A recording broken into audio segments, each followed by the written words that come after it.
Okay, hi. Thank you for volunteering for my Girl Scout project. I'm just going to videotape you answering some questions about your life.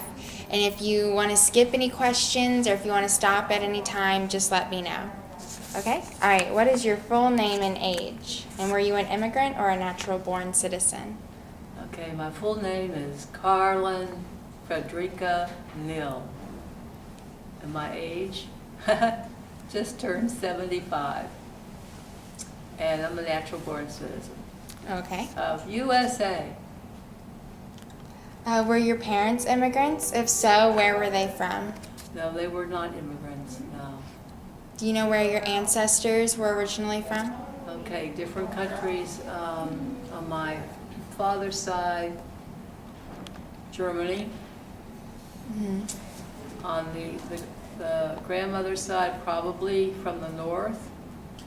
And then my father's side from the province of Baden-Württemberg. And great-grandpa Nill came from a little city called Wolfshausen, not too far, about an hour's drive from Tübingen in South Germany, in the province of Baden-Württemberg. Cool. What is your favorite childhood memory? A favorite childhood memory, yeah, your friend here. It just hit me. Well, one memory I do have, and that was playing with a friend. We took ballet and toe dancing and tap dancing together. And then afterwards, on our way home, we'd go back to her home, to her house, and then for a while until I got picked up, we would play paper dolls. So we had lots of fun together playing paper dolls. We would place them all around on the lovely dining room table in their lovely dining room, and tell our own stories. That was one thing, and then another one done by me myself. I loved it. I played teacher. My parents had a small blackboard, and I would set things up in my bedroom, the blackboard, and I would tear up pieces of paper for my students. I would have 5 or 6 of them, whatever, and I would give them quizzes, spelling quizzes or whatever subject occurred to me. And then I would collect them, and I would mark them, correct them. And I would have them make some errors, and I would correct them and give them some grades. And I did that for quite a while, not knowing at the time that down the road I would become a teacher. Cool. So it just hit me when your mentor asked the question. Thank you. All right. Where did you grow up? What was it like living there? Was segregation prevalent where you lived? Okay, I grew up in a suburb southwest of Pittsburgh called Mount Lebanon, Pennsylvania. And it was a very lovely middle-class community. And our whole school system was an excellent one in the Pittsburgh area. It was the Mount Lebanon school system. And I went all the way through elementary, Lincoln Elementary School, then Mellon Junior High School was the junior high, and then it was Mount Lebanon Senior High School for high school. And segregation, yeah, it was pretty much, well, in our high school, we only had one black student. She was a very nice girl.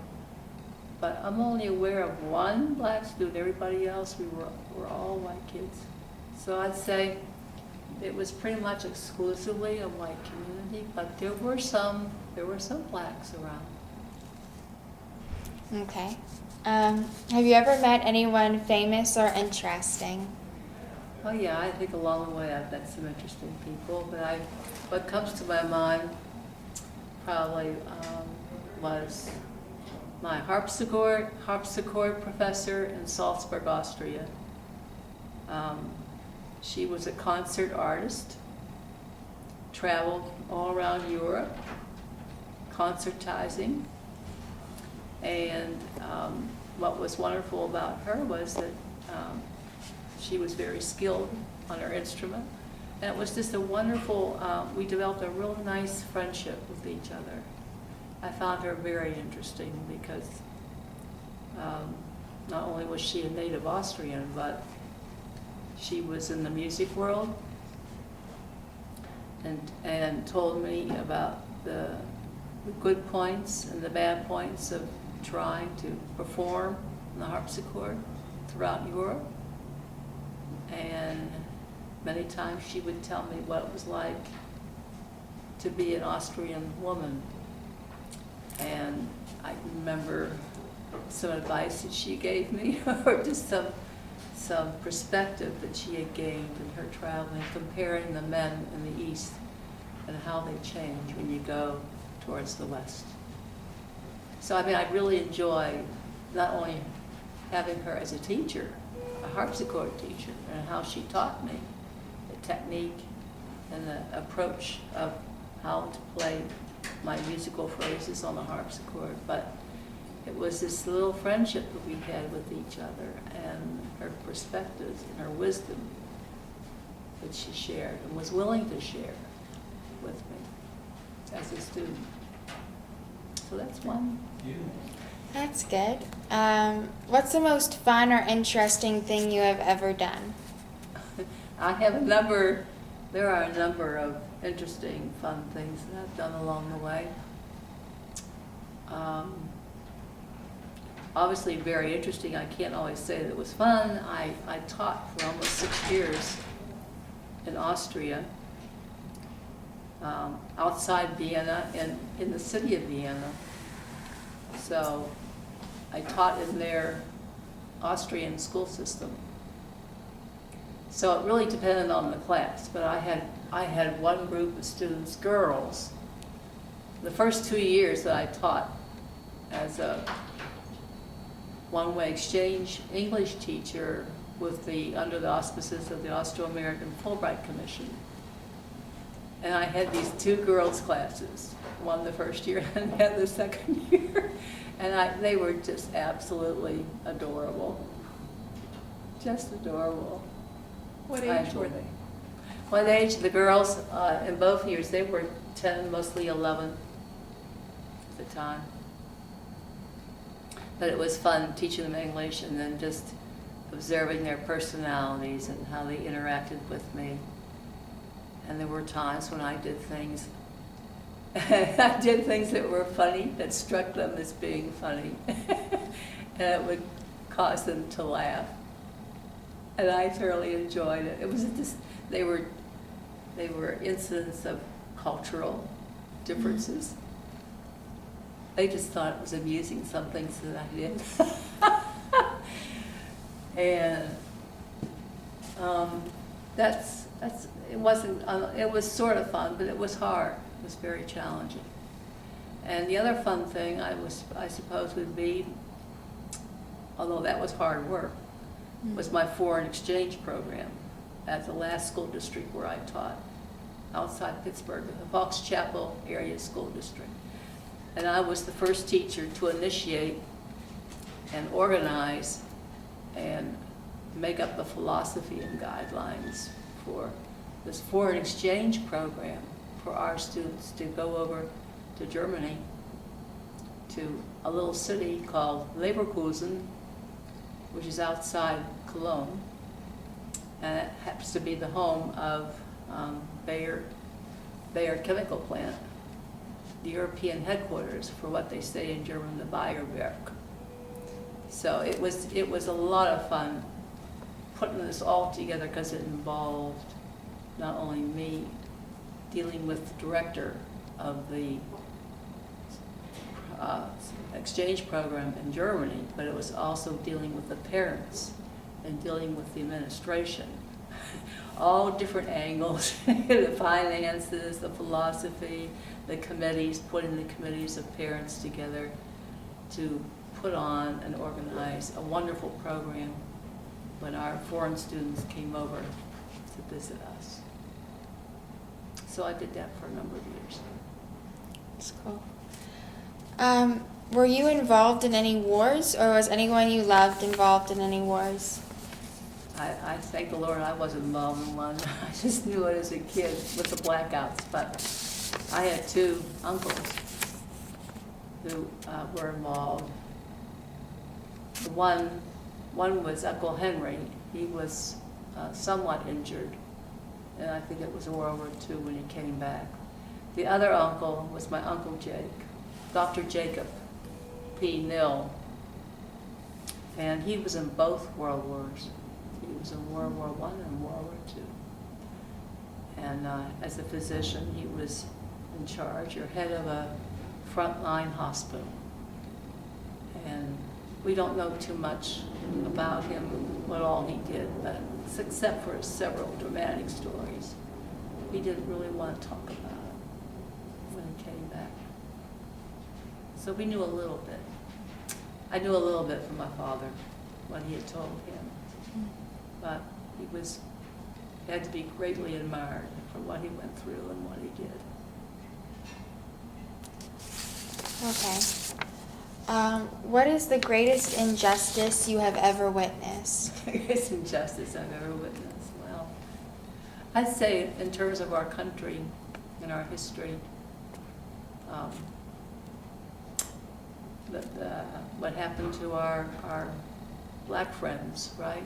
And the slavery, the time of slavery and what they endured. And it's a shame when you hear, although I wasn't so much aware of that or exposed to that where I lived, but in the South definitely where you had, water fountains for the blacks and water fountains for the whites, and by the same token, restrooms for each one, or sitting different places.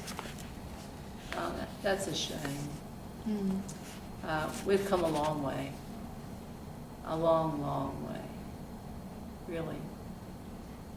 Even before I came in the world, but since my time, my lifetime, we've come a long way. We still have a ways to go.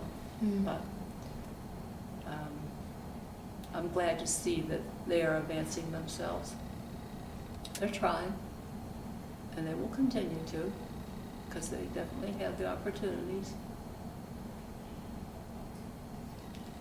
So another injustice, can I tell you? I don't know, can I share that with you? Yeah, Another yeah. injustice would be more in our own family. And that would pertain in particular to the uncle I told you about, who served in 2 world wars. He went into World War I, and then he was drafted into World War II. And at that time, he happened to be in charge of the obstetrics department at McKeesport Hospital in the city where he lived. And the director of the hospital should have declared him essential to stay in McKeesport because he was in charge. He was the head of the department, but he wasn't declared. And later on, and conveyed to me by my father, he really felt that this man, the director of the hospital, was jealous of my uncle and didn't declare him essential. He should not have gone at his age, at age 42. He should not have gone into World War II, but he had to. And it definitely affected his life physically because of what he went through. So anyway, I consider that to be a personal injustice in our own family. Oh, it's a good story, Okay. Tell your favorite story about your spouse. If you don't have one, tell your favorite story about one of your closest friends. Well, I'm not trying to think of a story, so right offhand, a story. Well, I think of my one close buddy friend. She also was a German teacher. I met her in Chicago where I taught, and at a suburban high school in Wheeling. the Wheeling High School. And she came in, not the first year I was there, but the second year, as a new teacher. So we became, well, there were just two German teachers, so we became close, became really buddies. And what sticks out in my mind probably is that when she told me, she was born in Romania. I thought this was kind of interesting. She was born in Romania and fled with her mother. Her mother took her into Austria, and that's where they went to a little town called Scherding, and there she was raised, went to school. She became a German citizen, and I think at age 15, I think I have that accurate, she came over, yeah, I guess with her mother, yeah, and her dad. They came over to USA.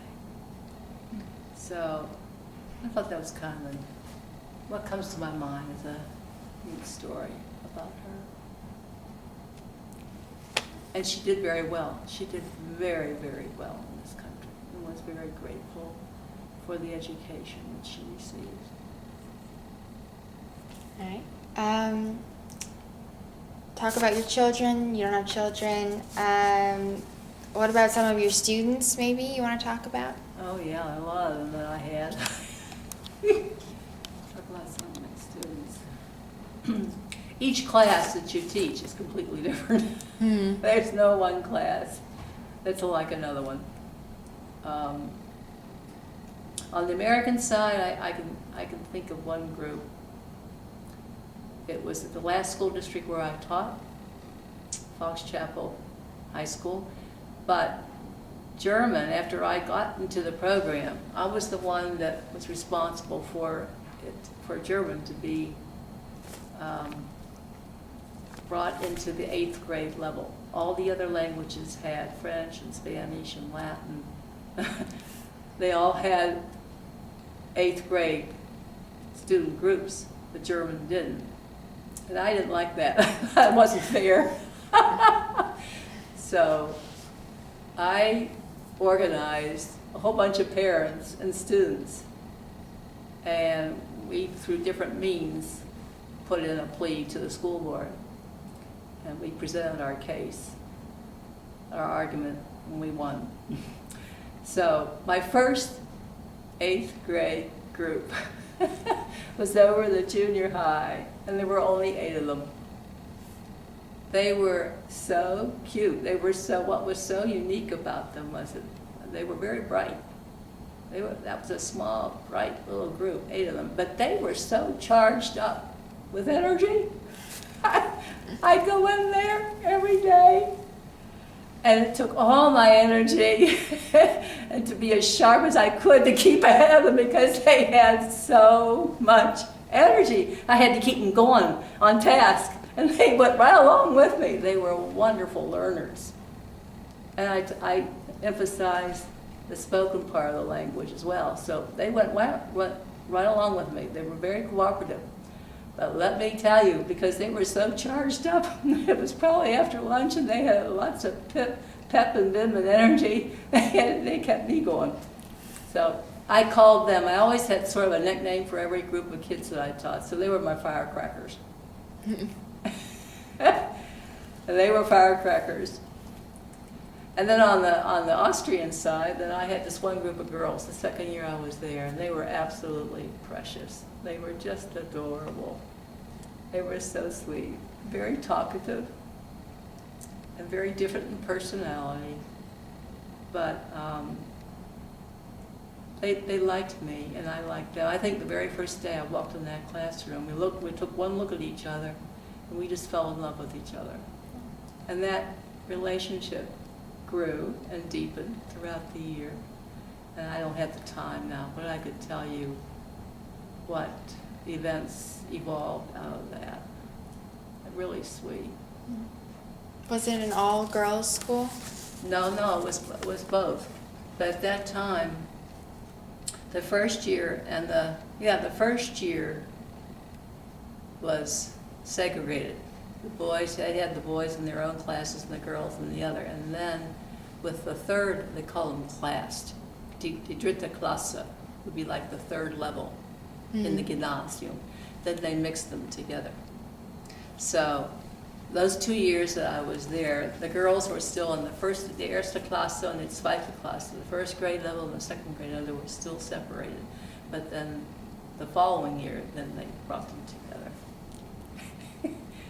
Austria was just a little bit behind us. But those little girls, they were just adorable. Anyway, I don't want to take up any more of your time, or I can tell you what came out of that. Do you know what time it is?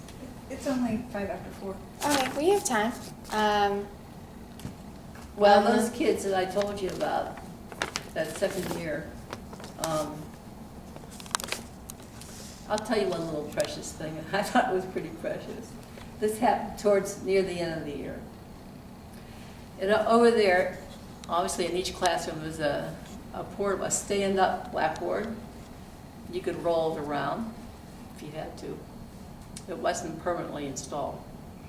And they had chalk. Their chalk was very different than ours. Their chalk was like a block, a stick, and it was very powdery. It was very soft. It was wonderful to write with on the blackboard because it was so easy. But it was powdery, and so it would just sort of fly around in the air. And near the end of the year one day, 2 little girls came up to me. They never come up to you in a single fashion. They always come up in twos. I didn't know that until later on, but they came up to me this one day, and they said to me, Frau Professor, Sie haben etwas Kreide am Gesicht. You have a little bit of chalk on your face. And I looked at them and I said, typically American, I said, das macht nichts. Doesn't matter. Just let it go. And they went back to their seats.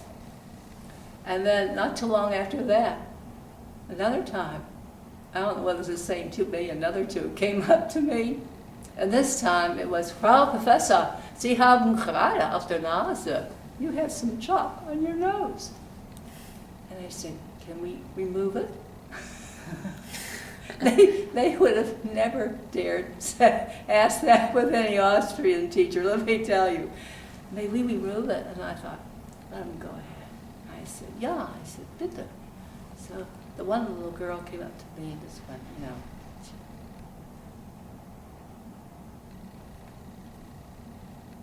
Gut, schon weg. It's okay, everything's gone. And they went back to their seats. I thought that was just precious. I never had anything like that happen in my life before. And then near the very, very end of the year, every class went on like a field trip. And, well, it was time also, their turn for this little class to go on a field trip too. But usually it's the professor who arranges it and organizes it, and I didn't know, not knowing anything really about the area, how could I do that? So the girls, they took it upon themselves. They decided among themselves, back where they lived in Korneuburg, whatever it was, on the way to Vienna, they decided that they were going to invite me and take me on an outing. So one day they came up and invited me. Wir dürfen also, wir möchten also Sie einladen to go on an outing. We want to take you to the Danube Park. So I thought, fine. So we did. And they knew how to get there. They quite literally guided me. I was their mentor, but they really guided me there and took me around. And they had a little restaurant on the top of one of these tower, and they invited me to a little piece of cake, and they had their little pieces of cake and coffee, and I read to them a little American story. A little English story. And then after that, we remember going down together, and then there was a little train, a little tiny train going around the park. So we all got in the train. And what was funny is what is so funny is we all were in there, and all of a sudden they started to sing some English songs. And see, I had taught them some songs, camp songs, because I had them in my memory from camp. All the years, all the summers I went to camp. And I taught them some of these songs. And all of a sudden they started to sing them, you know. And I thought, isn't this cute? Anyway, they just sang louder and louder and louder. And there we were in the open air going along a little train ride. And I thought nothing of it. I thought, let them sing. Uh-huh. They're loving it. You know, it's out in the open, a sunny day, fresh air, and they're having a ball. They're having so much fun.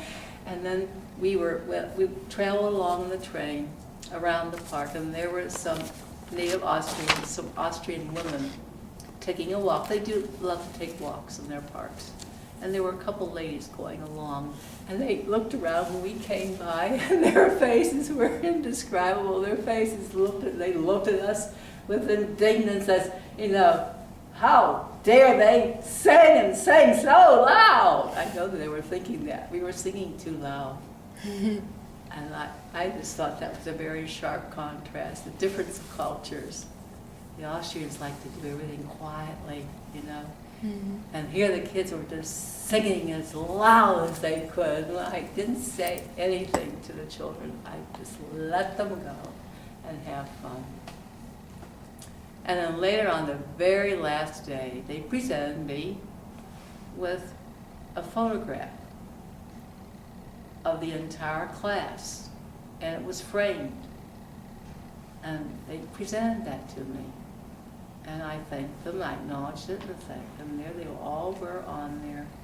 But it wasn't until a couple years later that I realized the significance of that. I was placed at another gymnasium in the city of Vienna. And there was, near the end of the 1 year that I was there was one professor who was going to be leaving the school. And every group of students has what they call in German a Klassenvorstand, a person who is administratively responsible for them or will help them with problems maybe that they have.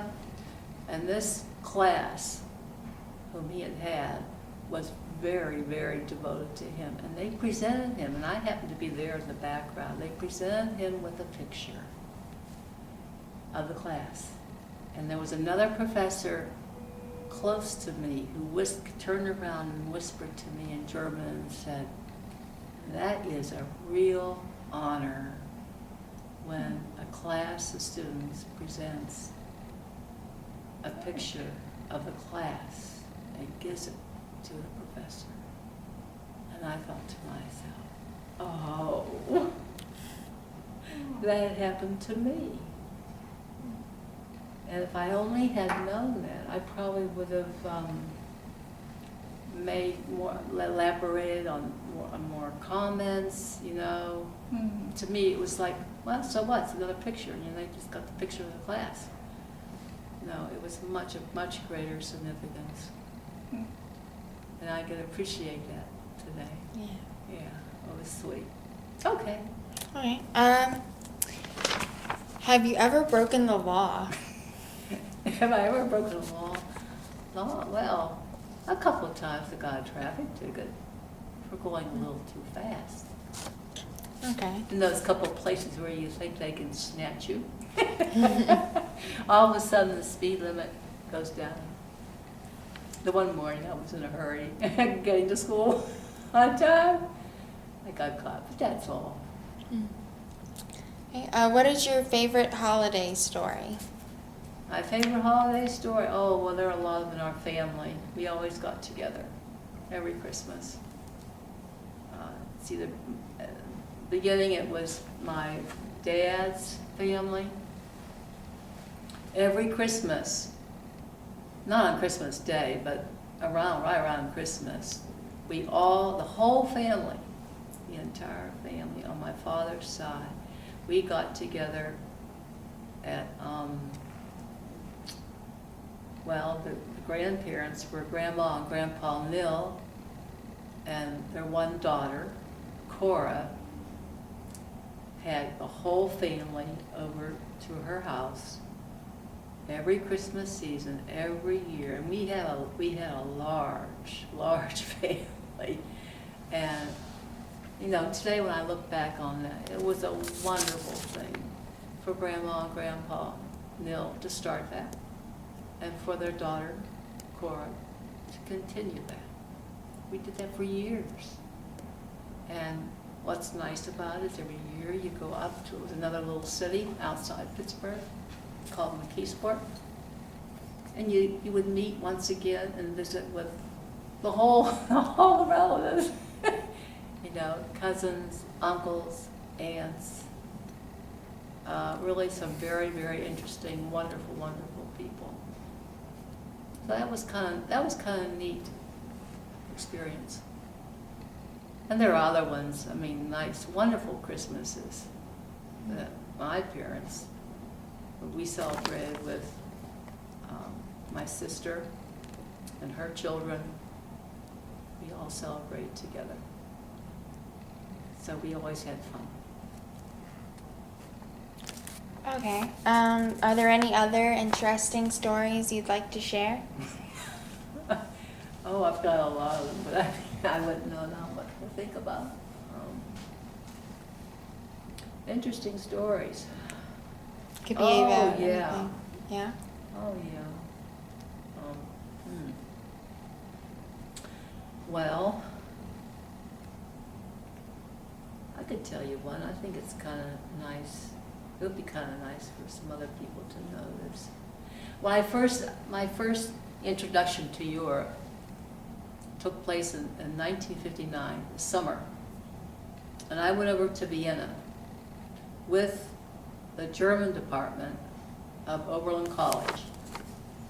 It was the first year of an experimental program, which the director of the German department, Dr. Kurtz, organized. And I was selected at the last minute. Everyone had been selected. But my German professor, I was in the Conservatory of Music for a while, and my German professor thought that I should become also a German major, along with the music major. So he took me over to meet Dr. Kurtz and sort of highly recommended that if it was at all possible, if I could be selected to go to Vienna for the summer session. And Dr. Kurtz said, well, you know, all the candidates, all the students had been selected, and then he thought, well, okay. This was on a Friday, and the ship left not the next day, but the following week on Saturday. And this was Friday. Anyway, he looked at me and said, they couldn't call the New York office to see if they could secure a ticket for me on the same ship. If they couldn't, then would I mind going on another ship and then meeting them, I guess in Rotterdam. And I said, no, I wouldn't want that. I wouldn't want to be alone on another ship. I want to go with them. So he said, well, they'll call, he'll have his wife call on Monday, the earliest time possible. Well, she called, and later in the morning, around 11 o'clock, 11:30, I received a call. I was in my dorm from Mrs. Kurtz, and she was just ecstatic and said, we got a ticket for you on our ship. And she said there was only one reservation, a canceled reservation, the only one on the ship. And I thought, oh my heavens, I think that was providential. I think that was planned just for me. But anyway, I won't tell you the rest of the story, but I ended up being on the ship the following Saturday, and off I went. And when I got into Vienna, we were placed with different families. And the very first weekend we were there, Dr. Kurtz had planned an outing. He had already purchased tickets to attend a mass concert in the Hofburg. It's a government chapel, the Hofburg Kapelle, which happens to be the home of the Vienna Choir Boys. That's where they sing every Sunday.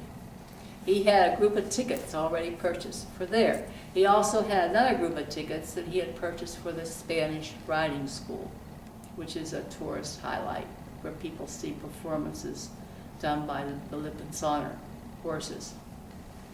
So I picked a ticket. We all did it by drawstring. I picked a ticket that was to the Vienna Choir Boys. So that weekend I went on Sunday morning. And because I had been studying organ, and my organ professor told me to take my organ shoes along with me because ask wherever I went to see if I could play on the organ. So I took them along. Anyway, I got to the Hofburg Kapelle. I went up the flight of steps, and there were two young men on either side, ushers, greeting us. The one on the left greeted me, and I greeted him back in German. I went in and I heard a mass, nicely sung by the Vienna Choir Boys, a Schubert mass. And then afterwards I thought, well, I'll do what my teacher told me to do. So I went up to the same gentleman and asked him if it would be possible to play on the organ, to see the organ. And he said, well, that choir loft is locked. But he said, there is a key. I'll see what I can do. So he waited me back. So he went off on his own, and he came back. He had a key. He says, come on. This is all in German, Bitte Fräulein. Also, kommen Sie mal.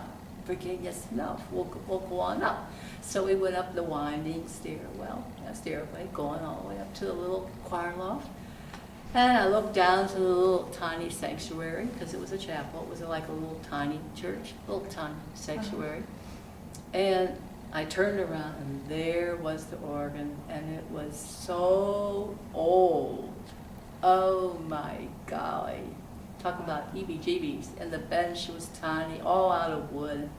And the pedal boards on modern instruments are always curved. But this went back far enough that the pedal board, all the pedals were straight. It makes it harder to play on them with your feet. So I sat down and I pulled out some stops that I needed. It was only one manual, only one keyboard. So it was really old, very simple. And then this young man reached over and made a comment to me. He said, I just want you to know that Schubert and Mozart played on this organ.